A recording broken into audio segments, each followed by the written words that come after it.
In this tutorial, you'll learn how to stitch together a panorama right within Lightroom. So I've imported these 3 shots that you have available for download in this lesson if you want to follow along. So this is just 3 shots individual. If we look at them individually, you can see 1, 2, 3. So we want to stitch these together. So to do that, select all of them, just shift click one and then the last one, or click one, shift click the last one, or command click all 3 of them, or however many you need, or control click if you're on a PC. Then right click them, choose photo merge, and choose panorama. Now it's going to do all the magic itself. There are a few different options here on the right hand side that might make the stitch better or not. Depends on the photo, depends on how far you're moving, how your photos are overlapping and things like that. Typically, spherical is going to work well. You can see what the photos look like differently if you choose any one of these. Sometimes perspective is going to make everything a little bit flatter. Spherical, you can see everything's a little bit bowed. So sometimes perspective actually looks kind of cool. And then you also have this option for auto crop. So right now, this is what it's actually stitching together, and this is going to be a good view to see what's actually happening. So see how this first photo, it's kind of warped.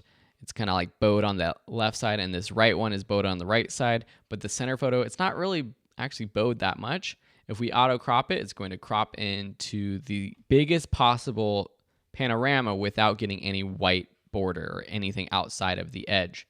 You also, let's just go to cylindrical. And then spherical are very similar. It uses all 3 of them and it kind of warps them in a way to blend together. And again, if we auto crop, it's going to crop them together.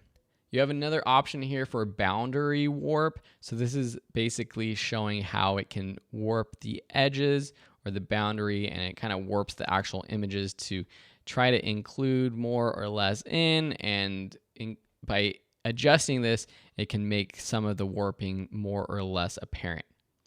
When you're done with your settings there, just click merge, and it's actually going to create another image here that you can edit yourself. So I suggest actually either editing all of the images before, but you want to make sure you use all of the same settings, and so that can be a little tricky, or merging them all together and editing it afterwards. Now, since this is a panoramic that's being created with 3 separate raw images, it's going to be a huge file size, but because it's raw, we have all the capabilities of before when we had our raw settings for our regular photos, individual photos. So it's actually probably a good idea to merge beforehand and then edit all of your rest of your settings. From here, we could go back into the crop, for example, and we could make it wider, make it shorter, make it more narrow, whatever you want. I'm going to unlock it so I can zoom in a little bit more, or zoom the edges in a little bit more. So say we just want this part of it, and then we're done.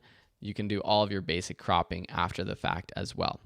Cool, so that's how you create a panorama in Lightroom. Hope you enjoy and have fun with it.